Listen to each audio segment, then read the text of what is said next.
This is the cutest boy from Eldoret, Lily B-Boy official, na leo nimepata na Mkenya hapo hivi. Nataka nimuulize maswali moja mbili tuone venye Kenya sasa hizi kunaendelea, ni vitu gani zinaudhi Kenya hapo hivi. Halo ndugu yangu.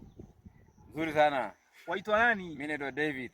David ni jina yako ama ni jina ya ID? Niliipata nikiwa naitwa hivyo. Ulijikuta hivyo? Yeah. Okay David, mimi na swali.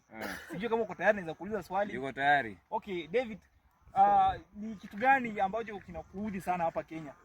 Mimi kitu kinaniudhi, uchumi ya Kenya imekuwa mbaya sana.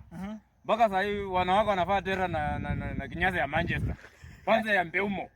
Wanavaa ya Mbeumo? Wanavaa kinyaza ya Mbeumo. Wanafanya timu inakuwa mbaya sana. Timu inapigwa? Timu inapigwa sana. Usiku na mchana? Usiku na mchana. Unasema kila weekend lazima vitu mbili. Lazima ipigwe. Weekend na tumegundua wanavaa vinyaza ndani ya dera, vinyaza ya Manchester. Na bado kwa dera. Sasa unaweza wapa ushauri gani? Naambia president ajaribu kuteremsha vitu kidogo ili watu wajue kununua nguo.